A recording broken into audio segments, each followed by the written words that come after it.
शाम के ठीक 5 बजते ही घर का माहौल कुछ बदल जाता था, लेकिन मेरी नज़र हर दिन एक ही दिशा में टिक जाती थी, मेरी देवरानी पायल पर।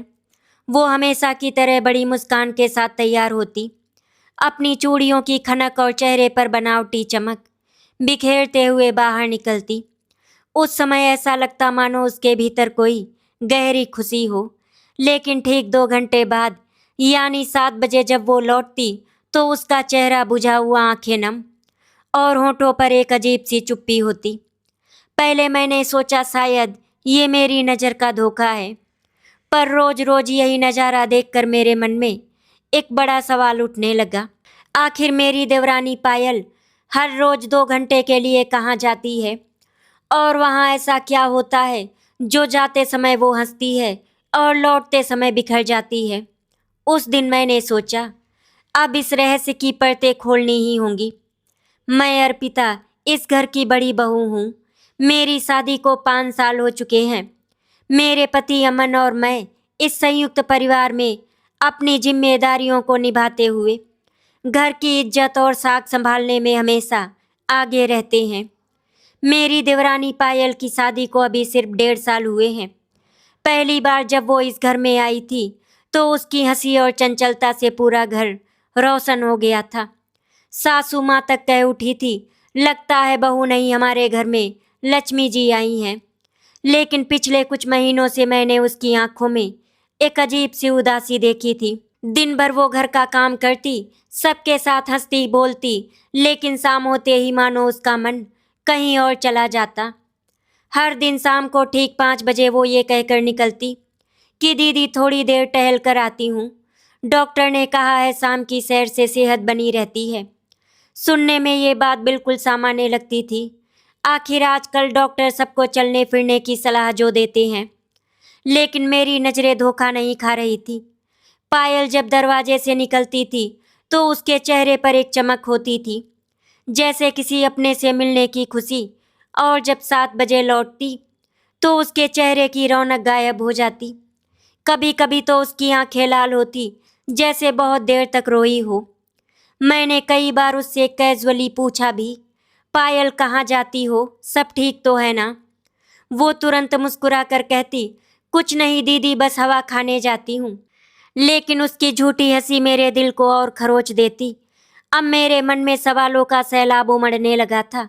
क्या पायल का किसी और से चुपके से मिलने का सिलसिला है, या कोई पुराना रिश्ता, कोई अधूरा दर्द जो उसे हर शाम अपने साथ खींच ले जाता है? कहीं वो किसी मुसीबत में तो नहीं? मेरे दिल में शक और डर दोनों घर कर गए। फिर मैंने ठान लिया, कल शाम को मैं पायल के पीछे पीछे जाऊंगी। चाहे जो भी हो, उसकी इस चुप्पी और रहस्य का सच मुझे जानना ही होगा। अगले दिन शाम मेरी धड़कनें पहले से तेज थी। मैं सुबह से ही खुद को संभालती रही, काम काज, बच्चों की पढ़ाई, रसोई का सारा झंझट, पर मन तो कहीं और ही था। 5 बजते ही मैंने बहुत सामान्य सा व्यवहार करने की कोशिश की, जैसे कुछ भी असामान्य नहीं हो रहा। पर जैसे ही पायल ने हल्की सी मुस्कान के साथ दरवाज़ा खोला, मैं उड़ती हुई उसके पीछे निकल पड़ी। उसने गले में कदम बढ़ाए तो मैंने कुछ दूरी बनाए रखी, पर नज़रें उस पर बनी रही। हवा में हल्की ठंडक थी। पायल ने जैकेट की कॉलर चढ़ाई और तेज से चलने लगी। रास्ता वही था जो वो रोज लेती, बाजार की ओर से होकर स्कूल के पास की पतली गली में मुड़ना और एक पुरानी छत टेढ़ी मेढ़ी इमारत के आगे रुकना। मेरी सांसें अटक सी गई जब उसने इमारत के पिछवाड़े की ओर कदम बढ़ाए और एक छोटी सी दरवाजे वाली जगह में जा घुसी। वो जगह बाहर से साधारण और तंग सी दिखती थी, घास झाड़ी, कुछ टूटी हुई खिड़कियां। मैं कुछ कदम और आगे बढ़ी और एक दीवार के पीछे छिपकर झांकने लगी। दरवाजे के अंदर से एक धीमी सी रोशनी झिलमिला रही थी। पायल ने जैसे ही कदम रखा अंदर, उसके हाथों से कोई छोटा बैग निकला। अंदर से खत्म सी आवाज, जैसे किसी ने कुछ सिक्के गिने हो। फिर उसने धीमे स्वरों में कहा, माँ मैं आ गई। फिर एक पुरानी परछाई उठी, एक झुकी हुई मगर मजबूत औरत। बाल सफ़ेद, आंखों में उम्र का गम था, पर चेहरा अजीब सा परवाह मुक्त था। पायल की आवाज़ में ऐसा कोई सम्मान था जो घर में शायद कम ही दिखता होगा। वो बड़े प्यार से उस औरत के पास झुकी और उसका हाथ थाम लिया। कितनी देर हो गई आज खाना खाया? पायल ने एकटक पूछताछ सी की। अभी नहीं, थोड़ा सा तू आई तो अच्छा लगा, बूढ़ी औरत ने धीमे से कहा। उसकी आवाज में किसी टूटे हुए समय की गूंज थी।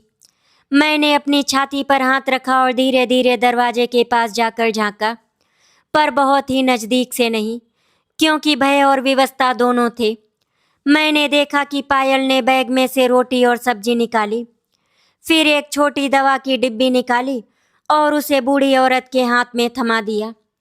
उस डिब्बी पर कोई पहचान नहीं थी। माँ, कब से दवा खत्म हो रही है? पायल ने थोड़ा रोते हुए पूछा। उसकी आंखें नम हो गई। कोई बात नहीं बेटा, मैं संभाल लूंगी, बूढ़ी औरत ने हंसकर कहा, पर उसके होंठ कांप रहे थे। फिर पायल ने अपनी जेब से एक पर्ची निकाली। ऊपर हॉस्पिटल का नाम था और एक डॉक्टर का नंबर। पायल उसे खोलकर बैठ गई और जोर जोर से रोने लगी। उस रोने में ना सिर्फ दर्द था, बल्कि वर्षों की दुखती हुई इच्छा, शर्म और छिपे हुए संघर्ष की खलिश थी। मैंने डर के मारे खुद को पीछे खींच लिया और दीवार से टिककर बैठ गई। उस रात पायल ने अपनी माँ की देखभाल के लिए छुपकर काम किया। कुछ पैसे रखे थे, पर वे काफ़ी नहीं थे। मेरी आंखों में एक अजीब सी आग भर आई। एक ओर मैं खुश थी कि पायल किसी की देखभाल कर रही है, दूसरी ओर मैं दुखी भी थी कि वो ये सब छुप कर क्यों कर रही है। धीरे धीरे मैं उस छोटी सी झोपड़ी के अंदर की बातचीत सुनने लगी। कुछ शब्द मेरे कानों में ऐसे गूंजे कि मानो किसी सुई ने मेरे दिल पर वार कर दिया। माँ जी, तुम बताओ ना, अगर हमारे सास ससुर को पता चल गया तो? पायल की आवाज में लज्जा थी और भय भी। कैसे पता चलेगा बेटा, बूढ़ी औरत ने कहा, पर आवाज में ठहराव था। तुमने जो सही समझा वही किया। लज्जा की बातें बड़ी जल्दी फैल जाती हैं, और तुम्हारे ससुराल में वे लोग ये सब समझेंगे नहीं। मेरे भीतर कुछ टूट गया, वही शब्द जो बहुत से परिवारों की जान ले लेता है। मैं तब तक समझ नहीं पाई थी कि ये रहस्य सिर्फ किसी मरीज माँ का नहीं, बल्कि समाज की बनी हुई दीवारों और खामोशी का था। तभी पायल ने छोटे से कपड़े के टुकड़े से कुछ फोटो निकाले। एक लड़की की फोटो जो बहुत ही जवां थी। उसकी आंखों में वही मासूमियत थी जो आज पायल की आंखों में कहीं खो चुकी थी। पायल ने धीरे से कहा, माँ की ये तब की फोटो है जब मैंने माँ को अपने पास नहीं रखा था। मुझे मना कर दिया गया था उस समय। उसकी आवाज़ टूट गई। मैंने उस शब्द को सुना, मना कर दिया, और मेरी आत्मा में एक ठंडक दौड़ गई। पायल की जिंदगी में कोई ऐसा अतीत था जिसे उसने छुपा रखा था। शायद कोई रिश्ता, कोई बच्चा, कोई परिवार जो उसे छोड़ गया था, और अब वो उसी भूल भुलैया में जी रही थी जहां उसके हर कदम पर शर्म और भय था। लेकिन मैं चुप रहने के लिए असमर्थ थी। दिल ने ऐसा कह दिया कि मैं अंदर झटपट पड़ी। पायल और उसकी माँ दोनों मुझसे काफ़ी दूर खड़ी हुई थी। उनकी आंखों में उलझन और आश्चर्य था। अर्पिता भाभी, पायल की आवाज़ कांपी। मैं अपने आप को रोक नहीं पाई और अंदर घुस आई। मेरे चेहरे पर शायद गुस्सा, दर्द और माँ जैसी आत्मीयता का मिला जुला भाव था। तुम यहाँ? बूढ़ी औरत ने उठकर मेरी तरफ देखा। मैंने बेमन से पूछा, पायल, तुम हर शाम यहाँ पर क्यों आती हो? तुम क्यों छुपाती हो ये सब? तुम्हें किसी बात की शर्म है क्या? मेरी आवाज में कठोरता थी, पर आंखें नम थी। पायल ने सिर झुकाया, आंखों में बूंदें निकल आईं, और जैसे जैसे उसने अपनी जुबान खोली, हर शब्द एक चोट की तरह मेरे कानों में पड़ता गया। उसने बताया कि बचपन में कैसे उसके दादा दादी ने उसे और उसकी माँ को अलग कर दिया था। परिवार की लज्जा, एक झूठा आरोप, और फिर माँ की बीमारी। पायल ने बताया कि उसने माँ को कुछ साल पहले खोज निकाला, पर अपने ससुराल की इज्जत और समाज के डर से उसने इस बात को छुपा के रखा।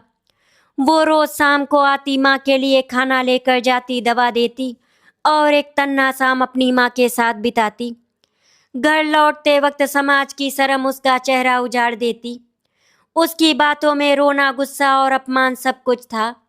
मेरे हाथ कांप रहे थे। मैं समझ गई यही वो राज था जिसने पायल की आंखों पर उदासी छा रखी थी। मैंने पायल की बाहें कसकर पकड़ ली।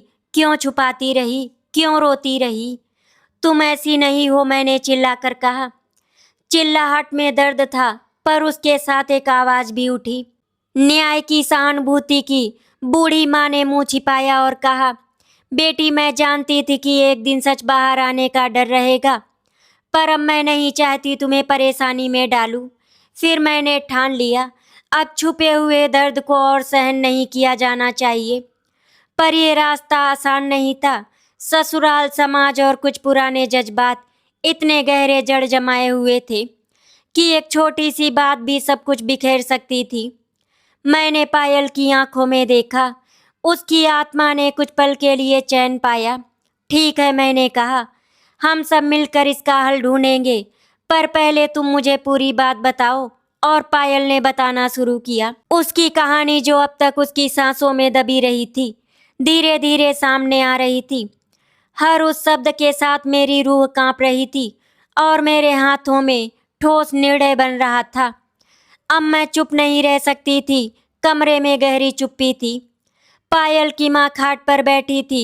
उनके झुर्रियों भरे चेहरे पर समय की मार साफ झलक रही थी। उनकी आंखों में एक अजीब सी झिझक थी, जैसे वो चाहकर भी अपने दर्द को उजागर नहीं करना चाहती। मैंने उनका हाथ थामा और धीरे से कहा, माँ जी, अब छुपाने से क्या मिलेगा? पायल की हालत रोज बिगड़ रही है। आप ही बताइए, आखिर क्या हुआ था? पायल की आंखें आंसुओं से भीग चुकी थी। उसने सिर झुका लिया और टूटी हुई आवाज में बोली, दीदी, मेरी माँ को हमेशा से ससुराल में जगह नहीं मिली। पापा के जाने के बाद मेरे दादा दादी ने साफ कह दिया था कि लड़की ले लो, पर उसकी माँ से हमारा कोई रिश्ता नहीं। मैं दंग रह गई। ऐसा क्यों? मैंने चौंक कर पूछा। पायल की माँ ने गहरी सांस ली। बेटी, मेरी ससुराल वाले मुझे अपशगुनी मानते हैं। मेरे ऊपर इल्जाम लगाया गया कि मैंने अपने ही पति की मौत करवाई, जबकि सच्चाई ये थी कि पायल के पापा शराब और कर्ज में डूब चुके थे। बीमारी ने उन्हें खत्म कर दिया, पर गांव वालों ने कह दिया कि ये औरत ही मनहूस है। उनकी आवाज कांप गई। लोगों की जुबान इतनी जहरीली होती है कि सच भी झूठ बन जाए। मेरे मायके वालों ने भी मुझे अपनाने से इनकार कर दिया। पायल छोटी थी, मैंने उसे संभाला, पाल पोस कर बड़ा किया, पर जब उसकी शादी का रिश्ता आया तो मैंने खुद को किनारे कर लिया। सोचा शायद मेरी छाया हटे तो उसकी जिंदगी संवर जाएगी। पायल ने हिचकते हुए कहा, पर दीदी, शादी के बाद से ही मुझे हर वक्त डर रहता था। अगर माँ को ससुराल वाले देख लेंगे तो मुझे ताने देंगे, कहेंगे कि मनहूस की बेटी घर आ गई। इसीलिए मैं हर शाम यहाँ आकर माँ को देख लेती हूँ, दवा देती हूँ, खाना देती हूँ, पर ये सब छुप कर करना पड़ता है। उसकी बातों ने मेरी आत्मा हिला दी। मैंने सोचा, ये कैसी विडंबना है। एक बेटी अपनी माँ से मिलने में शर्म खा रही है, सिर्फ इसीलिए कि समाज और परिवार उसे ताने देंगे। मेरे सामने दो रास्ते थे, या तो मैं चुप रहूं, पायल का राज उसी के साथ दफन होने दूं, या फिर सच को उजागर करूं, चाहे घर में कितनी भी हलचल क्यों ना मच जाए। मैंने दृढ़ आवाज में कहा, पायल, अब बहुत हो गया। अगर माँ के साथ अन्याय हुआ है तो हम उन्हें इस तरह छुपा कर नहीं रख सकते। ये तुम्हारा नहीं, पूरे परिवार का सच है, और एक दिन सबको जानना ही होगा। पायल डरते हुए बोली, पर दीदी, अगर सासू माँ को पता चल गया तो वो तो मुझे घर से निकाल देंगी। मैंने उसका हाथ पकड़कर कहा, अगर वो तुम्हें निकालेंगी तो सबसे पहले मुझे निकाले। मैं तुम्हारे साथ खड़ी हूँ। पायल की आंखों में पहली बार उम्मीद की चमक आई। उसकी माँ चुपचाप हमें देख रही थी। उनकी आंखों से भी आंसू बह निकले। उस दिन मैं घर लौटी तो मन भारी था।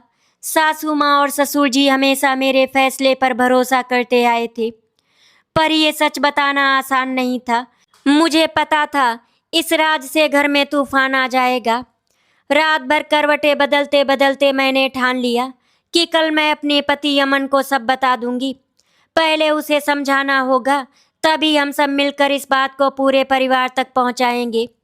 रात का सन्नाटा था, बच्चे सो चुके थे। सासू माँ अपने कमरे में आराम कर रही थी और बाबूजी टीवी देखते देखते सो गए। मैं और अमन छत पर बैठे थे। हल्की हल्की हवा चल रही थी, पर मेरे दिल में आंधी उठ रही थी। मैंने साहस जुटाया और कहा, अमन, मुझे तुमसे बहुत जरूरी बात करनी है। वो मेरी तरफ देखने लगा। क्या हुआ अर्पिता, तुम इतनी गंभीर क्यों लग रही हो? मैंने गहरी सांस ली और धीरे धीरे पायल का राज उसे बताना शुरू किया।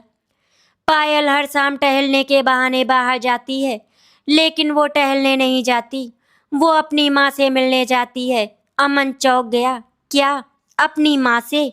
लेकिन उसकी माँ तो शादी के समय तो किसी ने नहीं बताया। मैंने सिर झुकाकर कहा, हाँ, किसी ने नहीं बताया, क्योंकि उसके मायके वालों और समाज ने उन्हें मनहूस कहकर छोड़ दिया था। पायल की माँ अकेली रहती है, बीमार है। पायल रोज चुपचाप उनके पास जाती है, दवा और खाना देती है। लेकिन घर की इज्जत और तानों के डर से उसने ये बात कभी किसी से नहीं कही। कुछ पल के लिए अमन बिल्कुल चुप रहा। उसकी आंखों में गुस्सा और दुख दोनों तैर रहे थे। फिर उसने कहा, अर्पिता, क्या तुम्हें पता है इसका मतलब क्या है? अगर माँ जी को ये पता चला तो घर में भूचाल आ जाएगा। वो तो पायल को शायद बर्दाश्त ही ना करे। मैंने अमन का हाथ थाम लिया। तो क्या करे? क्या पायल हमेशा ऐसे ही छुप छुप कर अपनी माँ से मिलती रहे? क्या एक बेटी को अपनी माँ से मिलने का हक भी नहीं है? अमन की आंखें नम हो गई। तुम सही कह रही हो अर्पिता, सच छुपाने से किसी का भला नहीं होगा, लेकिन हमें बहुत सोच समझ कर कदम उठाना होगा। माँ जी का गुस्सा सब जानते हैं। अगर हमने सीधे सीधे बताया तो पायल के साथ बहुत बुरा हो सकता है। मैंने उसकी तरफ देखते हुए कहा, तो फिर क्या हम भी दूसरों की तरह आंखें मूंद ले? अमन, मैं चुप रह सकती थी, लेकिन जब मैंने पायल को अपनी माँ के आंचल में फूट फूट कर रोते देखा तो मुझे लगा अब और नहीं, उसे अकेले इस दर्द में डूबने देना गुनाह होगा। अमन कुछ देर सोचता रहा, फिर उसने दृढ़ स्वर में कहा, ठीक है, हम मिलकर इस सच्चाई का सामना करेंगे, लेकिन पहले मुझे पायल से खुद बात करनी होगी। मैं उससे सब जानना चाहता हूँ। मेरे दिल को चैन मिला। कम से कम अब मैं अकेली नहीं थी, अमन मेरे साथ था। अगले दिन सुबह जब घर के लोग अपने अपने कामों में व्यस्त थे, अमन ने पायल को आंगन में बुलाया। पायल घबराई हुई थी। उसने सोचा शायद उसका राज खुल गया है। अमन ने शांत स्वर में कहा, पायल, हमें सब पता है तुम्हारी माँ के बारे में और तुम्हारे रोज शाम को बाहर जाने की वजह भी। पायल का चेहरा सफ़ेद पड़ गया। उसकी आंखों से आंसू छलक पड़े। भैया, दीदी ने आपको सब बता दिया। मैं मजबूर थी भैया, मैं माँ को अकेला नहीं छोड़ सकती थी, लेकिन मैं घर वालों से सच कहने की हिम्मत नहीं जुटा पाई। अमन ने उसके कंधे पर हाथ रखा। पायल, तुमने जो किया वो गलत नहीं है। गलत तो वो है जो समाज ने तुम्हारी माँ के साथ किया। हमें इस अन्याय को खत्म करना होगा, लेकिन सच सामने लाना आसान नहीं होगा। तुम तैयार हो? क्योंकि माँ जी का गुस्सा बहुत भारी पड़ सकता है। पायल रोते हुए बोली, अगर माँ जी मुझे घर से निकाल देंगी तो मैं सह लूंगी, पर मैं अपनी माँ से रिश्ता नहीं तोड़ सकती, अब और नहीं। अमन और मैंने एक दूसरे की तरफ देखा। हमें समझ आ गया कि पायल टूट चुकी है, लेकिन अपनी माँ के लिए उसकी हिम्मत अटूट है। उस दिन हमने तय किया कि अब वक्त आ गया है कि इस सच को सबके सामने रखा जाए, चाहे जितनी भी मुश्किलें क्यों ना आए। उस रात हम तीनों, मैं, अमन और पायल, देर तक आंगन में बैठे रहे। मोमबत्ती की टिमटिमाती लौ में पायल का चेहरा और भी उदास लग रहा था, पर उसकी आंखों में पहली बार डर की जगह दृढ़ता थी। हमने तय किया कि कल सुबह नाश्ते के बाद पूरे परिवार के सामने ये बात रखी जाए। सुबह का वक्त, रसोई से पूड़ी तलने की खुशबू आ रही थी। बच्चे हंस खेल रहे थे, बाबूजी अखबार पढ़ रहे थे और सासू माँ पूजा की तैयारी कर रही थी। सब कुछ सामान्य लग रहा था, लेकिन मेरे दिल की धड़कनें तेज थी। अमन ने सबको बुलाया। माँ जी, बाबूजी, हमें आपसे एक जरूरी बात करनी है। सासू माँ ने माथे पर बल डालकर पूछा, क्या हुआ सुबह सुबह इतनी गंभीर बातें? अमन ने धीमी आवाज में कहा, ये बात पायल से जुड़ी है और उसकी माँ से। सासू माँ चौंक गई। उसकी माँ? लेकिन शादी के समय तो।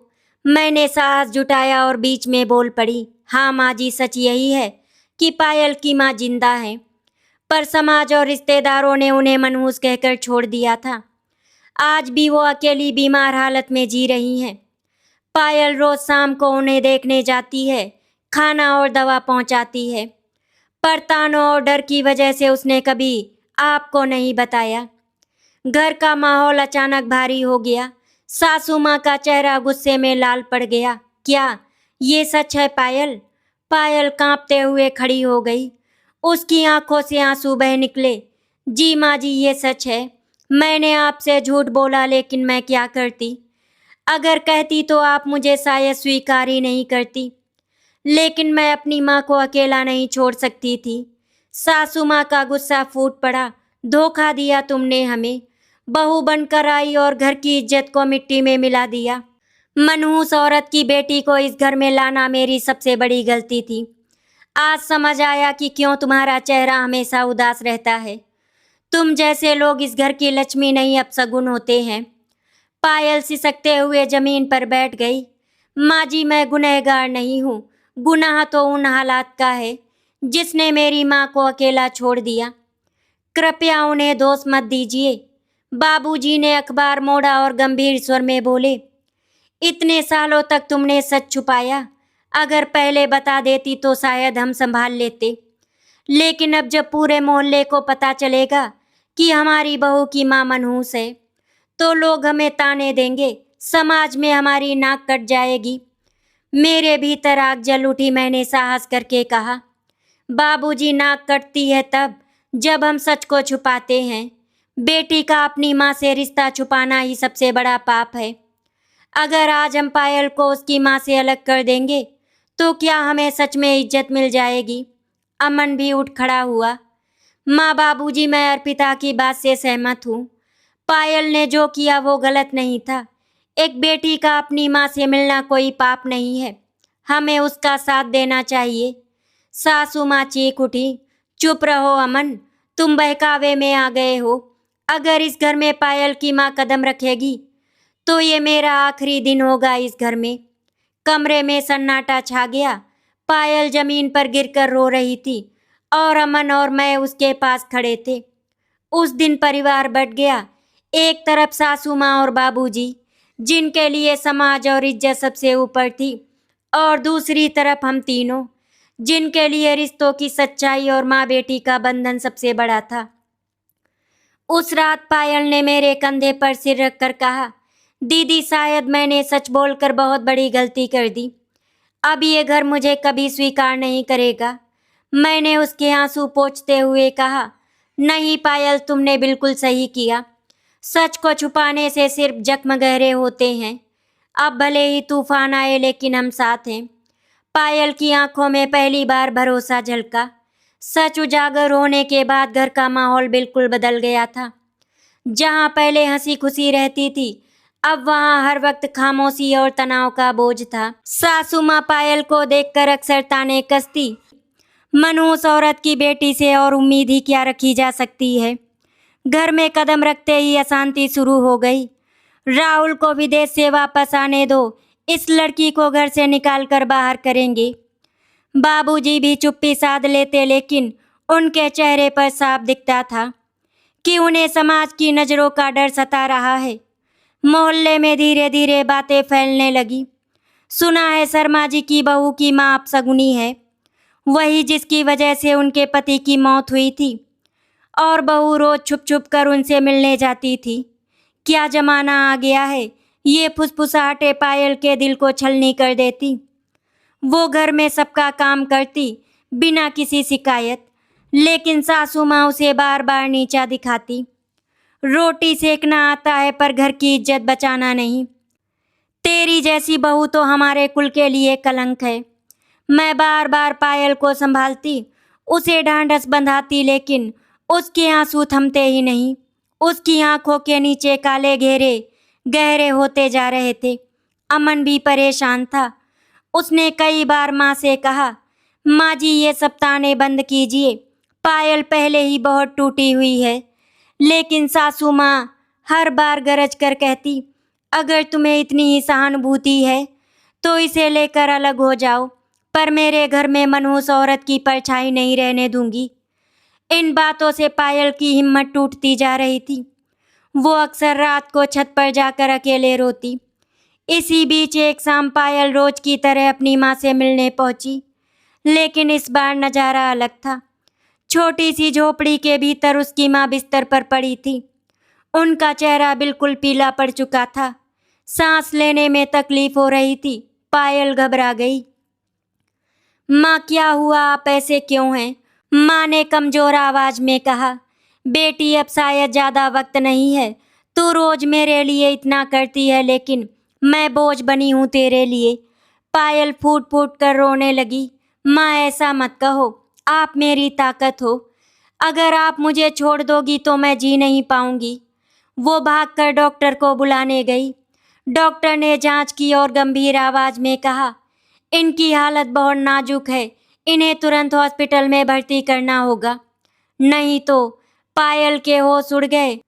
उसके पास इतने पैसे नहीं थे कि बड़े अस्पताल का खर्च उठा सके।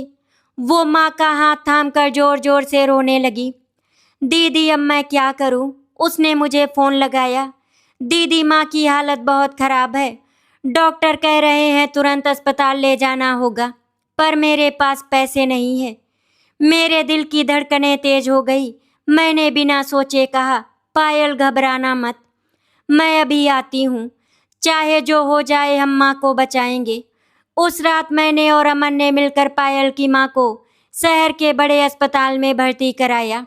डॉक्टरों ने कहा, इनकी बीमारी पुरानी है, बहुत देर हो चुकी है। अगर समय पर इलाज शुरू होता तो शायद बचाव आसान होता। पायल जिम्मेदारी का बोझ अपने सिर ले चुकी थी। उसके चेहरे पर दर्द, डर और पछतावे की लकीरें साफ दिख रही थी।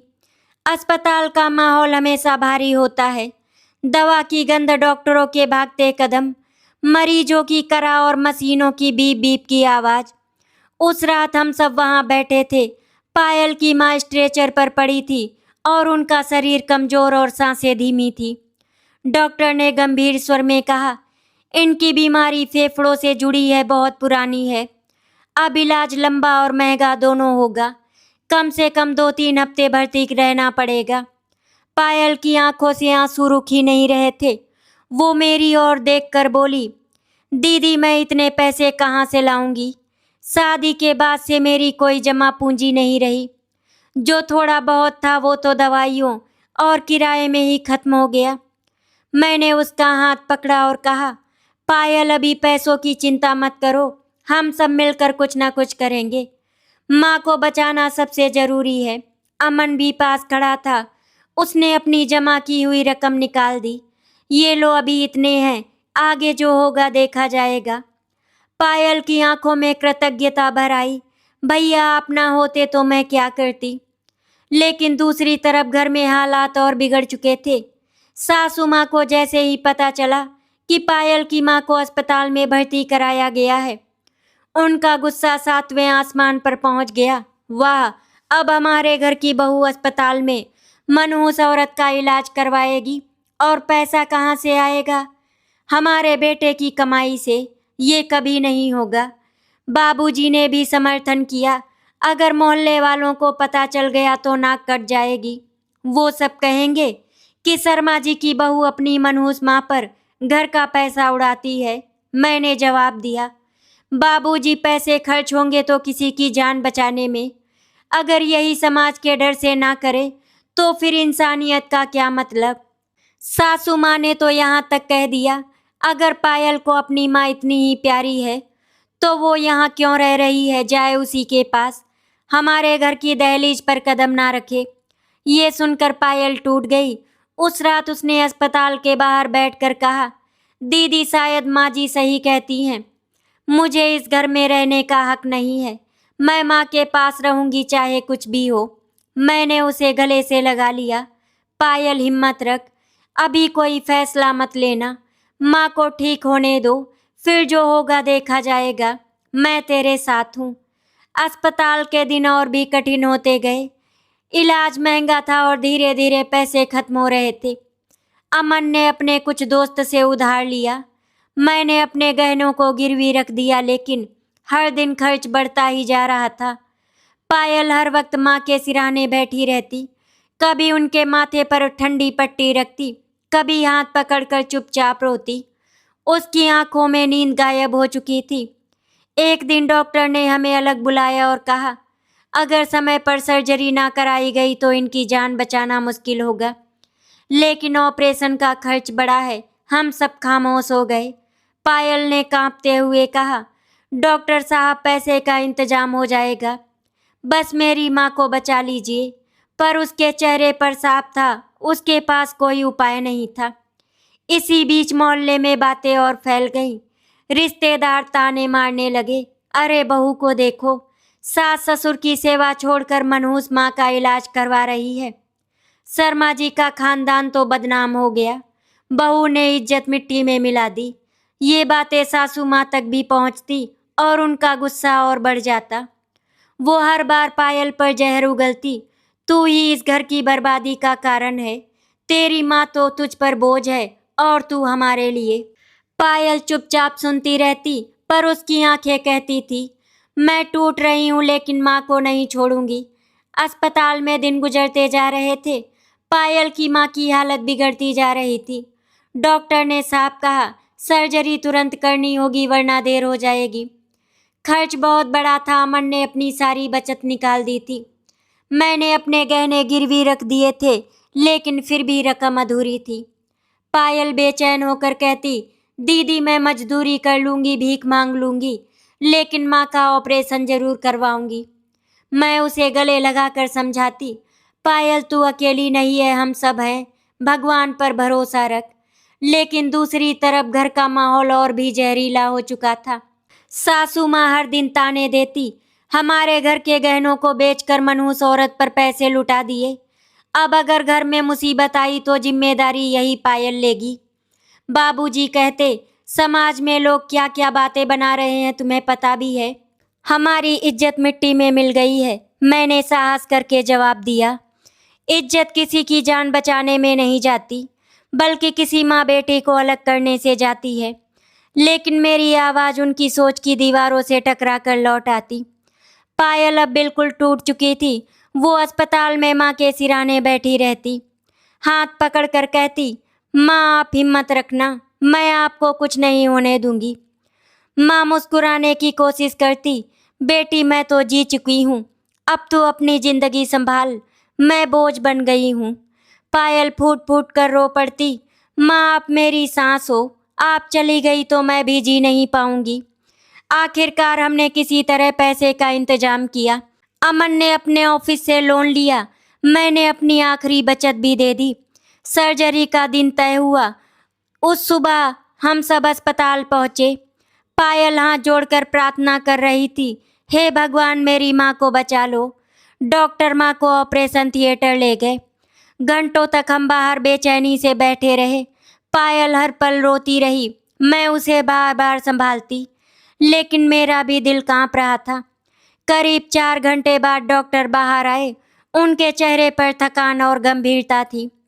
हमने पूरी कोशिश की, लेकिन मरीज की हालत बहुत कमज़ोर थी। उनका दिल ऑपरेशन झेल नहीं पाया। ये सुनते ही पायल की चीख पूरे अस्पताल में गूंज उठी, नहीं माँ मुझे छोड़कर मत जाओ। वो जमीन पर गिर पड़ी। उसकी चीखें सुनकर मेरी रूह कांप गई। अमन ने उसे संभालने की कोशिश की, पर पायल बेसुध हो गई। पायल की माँ का पार्थिव शरीर जब घर पहुंचा तो मोहल्ले में सनसनी फैल गई। सासू माँ ने गुस्से में कहा, देखा मनहूस औरत घर में आई और बर्बादी साथ लाई, अब लोग क्या कहेंगे। लेकिन इस बार बाबूजी की आंखों में आंसू बह निकले। उन्होंने धीमे स्वर में कहा, शायद गलती हमारी थी, हमने उसे मनहूस कहकर अकेला छोड़ दिया। अगर समय पर मदद की होती तो शायद वो इतनी अकेली ना मरती। सासू माँ चुप रह गई।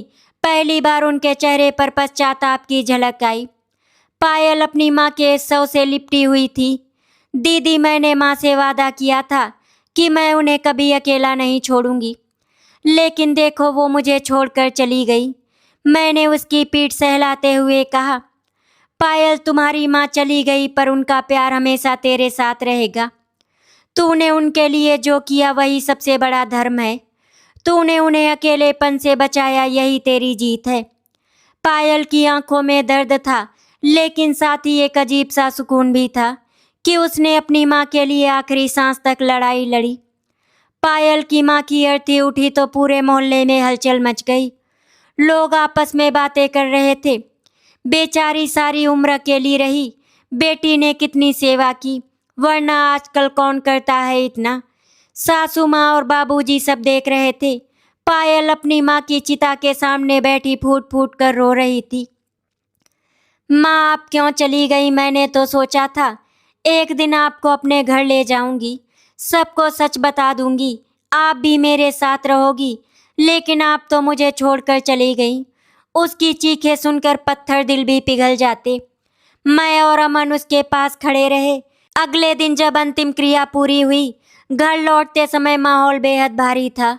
सासू माँ ने पहली बार पायल की ओर देखा। उन्होंने धीमे स्वर में कहा, पायल, मुझे माफ कर दे, मैंने तुझे बहुत ताने दिए। तेरी माँ को मनहूस समझकर गलती की। वो तो एक माँ थी और माँ कभी मनहूस नहीं हो सकती। असल में मनहूस तो हमारी सोच थी। ये सुनकर पायल सिसक उठी। माँ जी, अगर आपने ये बातें पहले कह दी होती तो शायद मेरी माँ मुझे छोड़कर ना जाती। सासू माँ की आंखों से आंसू बह निकले। उन्होंने पायल को गले से लगा लिया। बेटी, अब तुझे ताने नहीं दूंगी। तूने अपनी माँ के लिए जो किया वो कोई बहादुर बेटी ही कर सकती है। मैं गर्व करती हूँ तुझ पर। बाबूजी ने भी सिर झुकाकर कहा, हाँ बेटा, हमने गलती की। समाज के डर में आकर इंसानियत भूल बैठे, लेकिन अब हम तेरे साथ हैं। उस दिन पहली बार पायल ने चैन की सांस ली। उसकी माँ अब नहीं थी, लेकिन उनका आशीर्वाद उसके साथ था। घर का माहौल धीरे धीरे बदलने लगा। सासू माँ पायल के लिए पहले से नरम हो गई। जब भी कोई मोहल्ले वाला ताना मारता तो वो डटकर जवाब देती। मेरी बहू ने वो किया जो बहुत कम बेटियां कर पाती हैं। उसने अपने बेटी होने का फर्ज निभाया। यही हमारे घर की इज्जत है। ये सुनकर पायल की आंखों में आंसू आ जाते, पर इस बार वे आंसू दर्द के नहीं बल्कि सुकून और गर्व के होते। कुछ महीनों बाद पायल ने अपने आंसुओं को ताकत में बदल दिया। वो महिलाओं के लिए एक समूह से जुड़ गई, जहां समाज द्वारा ठुकराई गई औरतों को सहारा दिया जाता था। वो कहती, मैं अपनी माँ को तो बचा नहीं पाई, लेकिन अब कोई और माँ अकेली ना रहे, इसके लिए मैं लड़ूंगी। मैं उसकी हिम्मत देखकर दंग रह गई। जहां पहले पायल उदासी और डर में डूबी रहती थी, अब उसके चेहरे पर आत्मविश्वास और संकल्प की चमक थी। पायल ने अपनी माँ को खो दिया, लेकिन उनका प्यार और संघर्ष उसे और मजबूत बना गया। उसके रिश्ते घर में भी सुधर गए और अब वो दूसरों की जिंदगी संवारने में लगी थी।